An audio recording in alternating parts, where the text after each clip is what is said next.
What's going on, boxing fans? Julian Williams with The Distance.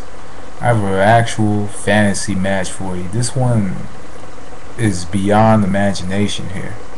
This one's from D-Style Boxing. This one is Nikolai Valuev versus Jack Dempsey. Now, how imaginary does that sound? That's probably... It's not a bad match by any means at all. It's just, it's pretty much when you think of the fight, it sounds like a circus fight, to be honest. But anyway, you have pretty much what you have is you have one of the smallest heavyweight champions of all time, who's Jack Dempsey, who fought as low as 150 pounds earlier in his career, around 1915, years before he won the heavyweight championship. He was weighing in at 150 pounds on the scale, which is actually below middleweight, near welterweight.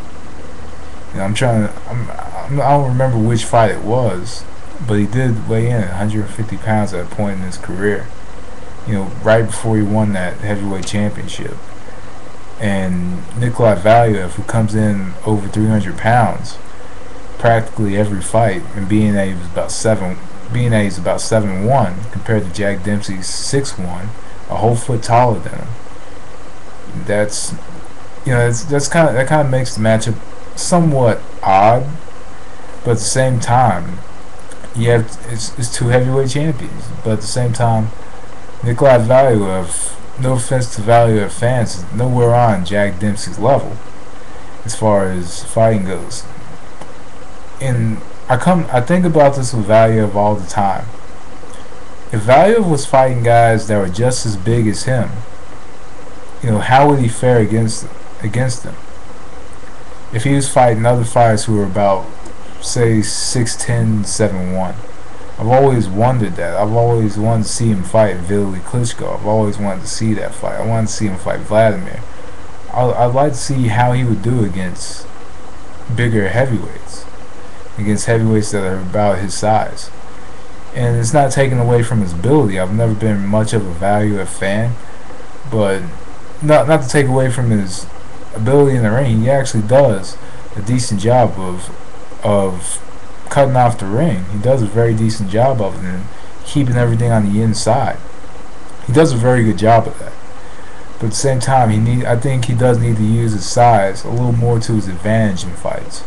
He does use his size to an advantage, but not to the advantage that he should.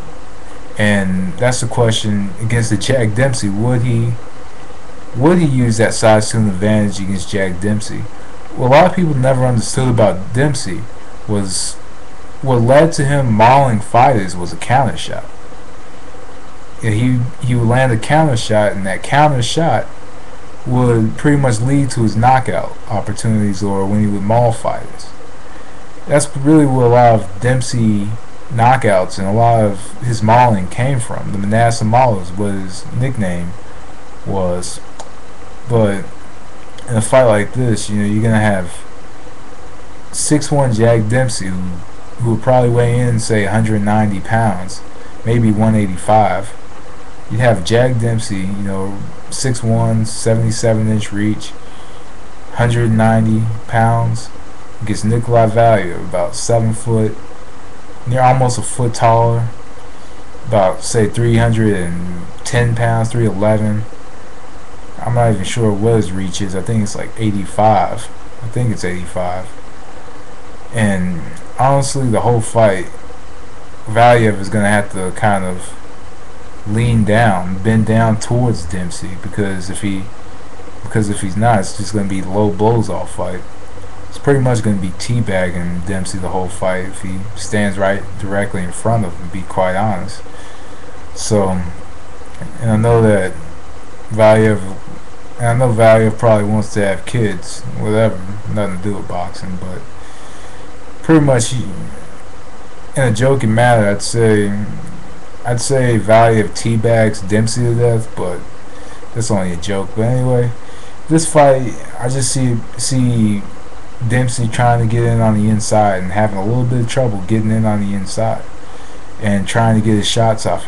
Because I think in this fight, Dempsey would have a lot of trouble countering against a much bigger fighter and getting inside of a much longer jab. but at the same time, Dempsey has fought pretty much practically every opponent except for a few have outweighed him practically.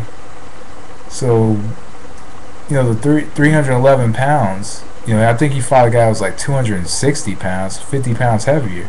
That 50 pounds makes a lot of a difference, to be honest. But I see Dempsey winning if the fight is only if he could counter on the inside.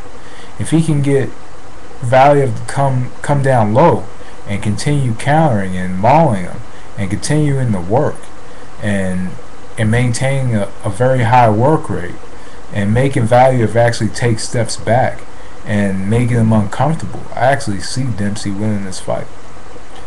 I think that Valuev would have a lot of trouble with Dempsey consistently coming in, because Dempsey knew how to come in at times, but at the same time he was effectively countered at times as well. And Nikolai Valuev, definitely, I do see him giving Dempsey a lot of trouble. Getting pretty much, if he could continue throwing a jab, because he doesn't really throw a stiff jab. He just kind of puts it out there. He puts his jab out there and stuff, and I guess he uses it to create space. But Dempsey did a very good job of coming underneath the jab at times, or coming inside and just basically hitting his opponents with power shots, mauling them and stuff. And at the same time, and at that time, those mauling shots, those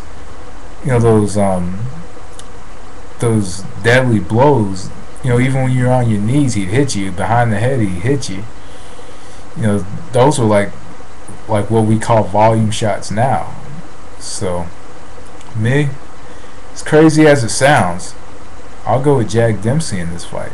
Though Valuev has a size advantage and the reach advantage, and has every physical advantage in this fight, I just think Jack Dempsey would beat him. We saw how Valuev got countered against Hay, and Hay's not necessarily a counter puncher.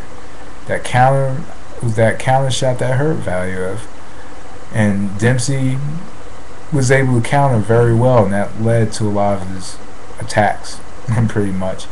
But that's just my opinion. I actually think Jack Dempsey wins this fight. But anyway, by decision. But anyway, that was the distance. Thanks for watching. Peace.